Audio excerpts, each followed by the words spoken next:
Teve um episódio, eu tava jogando na Eslováquia e eu jogava Euroliga, né? Aí eu pedi pra sair do jogo pra tomar uma injeção pra voltar pra jogar, porque eu não tava aguentando de cólica, eu já tava pra desmaiar. Pensar que uma mulher que não usa um hormônio vai funcionar o mês inteiro com a mesma performance é papo de O maluco. Bernardinho falou, quando ele foi treinar vôlei feminino, ficou alucinado com esse negócio. Se você não faz atividade física, comece. Todos os trabalhos mostram que quem é ativa, faz atividade física, tem melhor tratamento do que quem é sedentário. Alessandra, eu quero usar a sua experiência para puxar o próximo tema que eu vou querer que elas duas discutam. Quando você jogava, quando você treinava, você sentia diferença na época do ciclo menstrual? Como que era? Em questão de rendimento? Ou você não sentia essa diferença? Dá um pouco de diferença. Eu sentia, depende. Porque teve uma época que eu tive muita cólica, então uma vez até teve um episódio, eu tava jogando na Eslováquia e eu jogava Euroliga, né? Então eu tive que sair, eu pedi pra sair do jogo pra tomar uma injeção pra voltar pra jogar, porque eu não tava aguentando de cólica, eu já tava pra desmaiar. E eu não podia perder aquele jogo. Então muitas vezes as pessoas falam, antigamente, até quando eu morei 15 anos na Europa. E quando você é estrangeira, muitas vezes tem coisa que você tem que fazer. Você tem que jogar. Jogo oitava de finais, você vai falar assim, não. Eu tô com cólica. Começou. Não, mas o problema é que começou a cólica durante o jogo. Não é que foi antes do jogo. O que o treinador vai fazer? Você tem que terminar o jogo. Não, e isso é algo que é culturalmente muito errado, porque esquecem que a mulher é uma mulher e ela não vai treinar e performar e jogar todos os dias do mês da mesma forma por um motivo fisiológico, biológico e hormonal. Então agora, tanto você, Rafa, quanto vocês duas, dissertem sobre, para quem tá em casa, pare de achar que homem e mulher é igual e funciona igual e tem que treinar igual, porque não tem. Absolutamente não. Acho que a primeira coisa que a gente pode falar é sobre a ideia de usar contracepção na atleta de forma a limitar esses sintomas. Contraceptivo não é só para evitar a engravidez, né? Para você não engravidar. Você pode usar ele como um recurso para atletas que, por exemplo, têm muita cólica, que têm muito sangramento, ou que, por exemplo, nadadoras que precisam se planejar no calendário para saber quando elas vão estar sangrando, quando elas vão estar sangrando. Então, também é uma forma de você controlar um pouquinho esses sintomas, se não tiver, claro, contraindicação de usar. Mas, assim, pensar que uma mulher que não usa um hormônio vai funcionar o mês inteiro com a mesma performance é papo de maluco. Não existe. É coisa de homem, né? Óbvio. Homem acha que mulher não sente nada, que gravidez é tudo certo, que parir é só 3 berros e sai a criança. Então, É que assim, vocês nunca falta pegaram um uma filtro. gripe masculina. É claro. Ah, gente não nunca começa pegou com essa gripe Uma masculina. espinha, né? Uma espinha também A muito grave. gripe masculina É muito grave, eu sei. Eles falam de parto, já. Parto, que bobagem, né? Eles nunca pegaram uma gripe forte. Assim. Mas você sabe que eu lembro muito, eu fiz a especialização em medicina do esporte na Escola Paulista. E a gente teve uma aula com o Bernardinho. O Bernardinho falou disso, que quando ele saiu que ele foi treinar vôlei feminino, ele ficou alucinado com esse negócio, porque cada dia era uma que tava com uma TPM, daí outro dia era outra, daí um dia ele surtou e falou assim, como assim? Não tô entendendo nada. E ele queria que todo mundo menstruasse no mesmo dia, e era isso.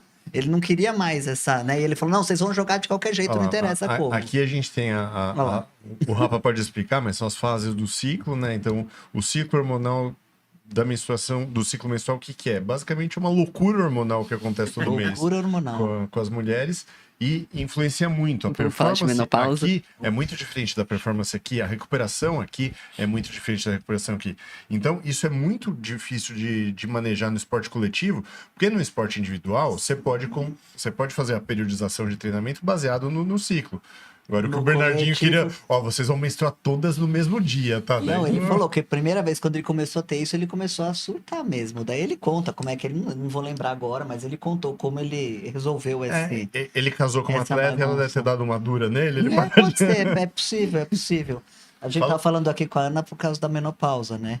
Que na menopausa tem uma parte boa, que é assim, eventualmente isso aí dá uma... Estabilizada, né? Ou também tem aquele dia mágico que acontecem todos esses no mesmo dia. Verdade. E daí fala assim, nossa, tá esquisito hoje. Verdade. Mas Às vezes depois tem desse episódio, aí, tipo, o médico da equipe, ainda mais que eu estava jogando na Eslováquia, né, gente? Então você imagina. Até pra entender, né? Porque eu fui jogar na Eslováquia em 2000 e 2002. Quase ninguém falava inglês. Então, pensa. Então, aí o médico da equipe conseguimos achar numa outra cidade, que eu não morava em Bratislava, eu morava a 500 quilômetros de Bratislava, um ginecologista que nós fizemos, eu coloquei em Planon. Foi a melhor fórmula, coisa. isso em 2002. Eles traziam da Suíça para fazer. Então, isso me auxiliou muito, né? A questão da pílula para regular, mas eu falo que o ano de 2001 e 2002 foram os anos que a minha performance estava altíssima, mas também tinha dia que eu estava péssima. Eu falava assim, eu tenho que jogar hoje, eu não quero. Tem certeza, né? Tem certeza? Não, isso é fisiológico, né? Não tem como vocês controlarem. Tem com medicação, alguma coisa assim, mas não é o basal, né? O fisiológico. É porque atleta amador até consegue, nessa semana, nesses dias eu não vou treinar. Mas é atleta profissional, né? Como é que ela concilia isso? Como é que ela justifica? Não, é isso. Ela acorda na final da Olimpíada com cólica. É. Não, gente, vamos remarcar isso aí. Não tem Eu como. acho que atualmente é muito difícil você ver mulheres no alto rendimento sem contracepção para controle. Justamente para controlar sangramento, controlar sintoma, para periodizar direitinho, mesmo que você faça pausa se for pílula, que essa pausa não te traga tanto prejuízo. Porque é isso, não dá para você pensar uma mulher jogar ou, enfim, competir em alto rendimento num período com uma cólica muito forte, com sangramento. Às vezes é um esporte que não tem como você higienizar, sabe? Assim, pensa em triatlon, ultramaratona, que as mulheres não têm acesso, né, a um banheiro decente. Como que você vai trocar um absorvente? Então, assim, realmente é uma coisa que fica incompatível com o alto rendimento, né? Acho que aproveitar o Implanon, acho que é um método maravilhoso. E a maioria das vezes você não sangra, então, os sintomas melhoram bastante, então ajuda muito. Assim. Sim, mas já desde 94, 93, 94, nós tínhamos uma médica, a doutora Marli, ela era médica já do esporte. E nós conseguimos fazer, tipo, já naquela época, tinha muito poucos recursos, né? Mas tentar fazer, ter uma periodização e sabendo quem tá no pico da TPM, quem vai menstruar. Tanto que nós usamos para o Mundial de 94, já assinalávamos isso. O treinador observava, o preparador físico Hermes Balbino observava sobre isso, para não ter problema. Então, isso foi muito importante. Existem fases que aumenta o risco de lesão. Dependendo do ponto do ciclo menstrual que você tá, da flutuação hormonal, você fica muito mais suscetível a lesões ligamentares. Então, você fica mais frouxa, tipo uma grávida, assim, né? Que por conta da progesterona, a grávida fica mais mole. Até porque a bacia tem que abrir para a criança passar. Então, tem muito mais risco de torção tornozelo, de lesão LCA. Então, para um atleta de alto rendimento, saber que naquele período talvez você tenha um risco maior de se machucar, também é um valor a mais, né? Saber o que você pode, o que você não pode fazer, o que você vai arriscar, o que você não vai arriscar. E já que você falou de grávida mais mole, põe o próximo vídeo aí, Pedrinho, só pra gente ilustrar aqui. Imagina que vai ser uma grávida bem mole. Isso, exato. Vamos só esperar entrar. Olha lá, ó, essa é a tal da Tia Claire.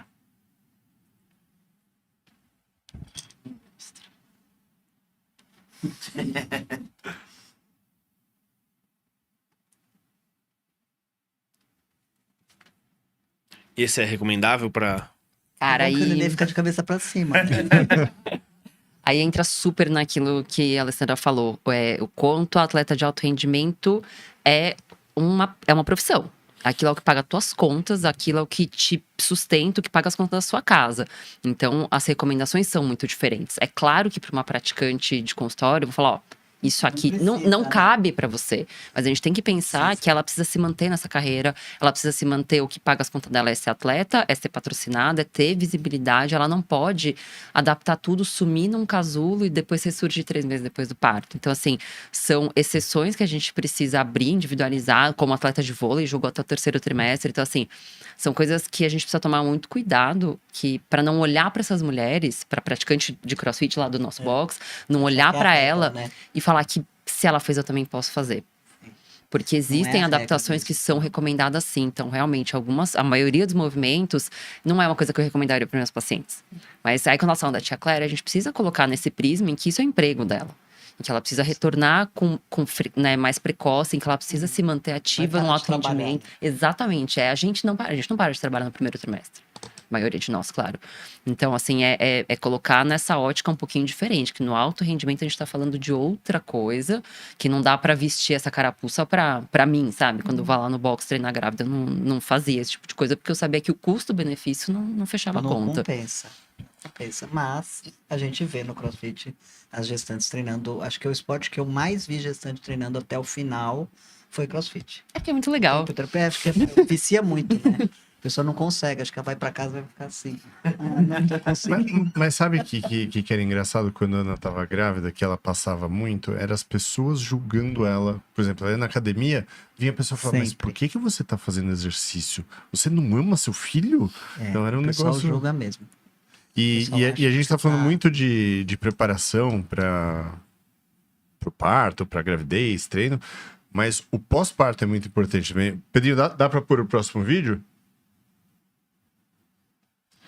Porque daí eu vou querer que o Rapa fale bem disso e a Ana vai poder passar a parte de experiência, mas as outras mamães também, por favor. Não, mas o fortalecimento pélvico até pro parto é Não, muito importante. é justamente né? isso que a gente vai trazer. É que não só o exercício, mas a fisioterapia é algo que Sim. tem que ser...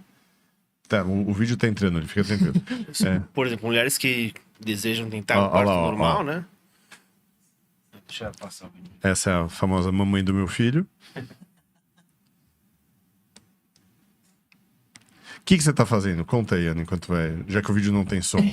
A fisiopélvica, ela consiste em meio que te ensinar sobre o parto, as fases do parto. E, assim, eu recomendo, inclusive, para mulheres que não querem ter parto normal. Ela não é só para quem quer fazer parto normal, porque ela te ajuda até a controlar sintomas durante a gestação. Então, grávida tem muita dor nas costas, tem muita dor na pubis, tem muita... Então, assim, se você fortalecer essa musculatura, te ajuda muito a não ter esses sintomas. E, assim, a gestação, ela tá muito relacionada com perda de urina, né? Com incompetências do assoalho pélvico. Então, perder xixi, eventualmente, né? Perda de controle esfíncter retal. Então, a físio também protege esse períneo de, mesmo que ela não vá ter um parto normal, que ele fique mais fortalecido. Luca, como foi o seu retorno ao trabalho pós-gestação? Você conseguiu voltar rápido? Você levava o bebezico lá pra... Não, o que aconteceu? Ele nasceu no dia 20 de fevereiro de 2020. Ixi, No dia seguinte. fechou, acabou o mundo. E aí a gente transmitiu o programa de casa. Então foi super tranquilo, assim. Então eu já começava falando, ó, vai ter barulhinhos de Nuno e tal, nananã. E começava ele dar uma choradinha, daí o Dan. A gente tava junto, tava em casa. Então, Maiorzinho, ele nunca entrou. porque daí, não, ó, quer ver? Foi até 2022 que a gente ficou em casa. Aí depois a gente já começou a ir pra rádio. E aí ficava fazendo um revés entre eu e o Dan. Mas dava pra ouvir a gritaria ali, né? Que época de pandemia tem uns vídeos maravilhosos, né? Tem um vídeo muito bom de um pai, assim, dando uma entrevista, acho que alguma emissora Apresentador de britânica. jornal, não era? Assim, e aí entra uma apresentador de criança, aí entra E a a segunda, mãe? aí entra a mãe atrás das duas crianças, tentando arrancar as crianças lá de dentro. A Maravilhoso, pandemia deu muito vídeos muito disso. bons, né? Muito O cara pleno lá. E o cara lá, tipo, ele olhando pra claramente as crianças dali. Mas acho que todo mundo passou por isso de modo que ficou. Todo mundo entendeu isso. Acho que todo mundo que tem criança em casa, sabe? Todo mundo entendeu que isso ia acontecer com vários pais, né? Que ia estar no meio do trabalho entre a criança, gato, cachorro. Não, e não só pais, né? A quantidade de gafe que a gente via. Gente velha e tecnologia, né? Você vê lá os juízes, os caras fazendo reunião. Né? O cara peida no meio o outro aparece. Ali a gente tem todo uma. mundo vestido da cintura Ali pra a gente cima. tem uma grande advogada que pode falar sobre as lives de pautas jurídicas onde passa vergonha. O nosso amigo Pedrinho, que tá aqui nos bastidores, né? Que sempre liga no Instagram, né? O Pedrinho, apesar dele ter só 40 anos, ele tem dificuldades imensas com tecnologia. Todo dia. Às 3 da tarde, uma ligação no Instagram em Não, grupo. o Você fala, Pedrinho "Que ele descobriu a ligação em vídeo no Instagram. Ninguém sabia que existia. Do nada toca. Chamada em vídeo no Instagram. Eu falava, já sei, o Pedrinho apertando errado. Apertou um botão que não era pra apertar, né? E Rapa, você é masto, né? Você faz acompanhamento de gestante também. Não, cada vez menos, né? Tá. Eu trabalho muito mais com Mas mastologia, pra quem não sabe, é especialista em câncer de mama. das peitolas, né? Falando como o Luca fala na rádio. Mas você percebeu tanto nas suas pacientes, mas nas gestantes em geral, uma procura maior de esporte, esse tipo de coisa? As mulheres estão mais ativas hoje em dia? Estão mais ativas. Eu acho que a pandemia, se teve muita coisa ruim, mas uma das coisas boas que trouxe foi de fazer as pessoas se preocuparem mais, se movimentarem, procurar um esporte. Muitas pacientes falaram, depois da pandemia mudei, assim como pessoas que têm um diagnóstico de câncer, às vezes isso é uma mudança de chave também, para começar a ter um exercício. Eu sempre incentivo minhas pacientes. Doutor, o que eu posso fazer? Se você não faz atividade física, comece, procure um profissional para te ajudar, comece uma atividade física, isso ajuda demais, inclusive no tratamento. Todos os trabalhos mostram que quem é ativa, faz atividade física, né? Tem melhor tratamento do que quem é sedentário. Mas isso em qualquer área, qualquer doença, né? Mas até a questão hormonal explica isso também, né? E eu acho que não foi só a pandemia. Uma coisa que eu percebi que trouxe, apesar de todos os malefícios, é isso aqui. A rede social, ela ajudou muito a incentivar a atividade física. Por quê? Principalmente porque a gente é um povo de cultura latina. Então você vai, a Andréia posta uma foto lá treinando, a amiga dela sedentária fala, a Andréia tá bem, hein? Eu preciso fazer alguma coisa. Dela começa atrás. Então acho que teve essa questão também de quase um exibicionismo que a gente tem em rede social, dessa preocupação em querer mostrar também que, não é o cara ali só que tá se cuidando, eu posso me cuidar também, porque eu também quero postar no Instagram e tomar curtida de sunga. Então acho que isso foi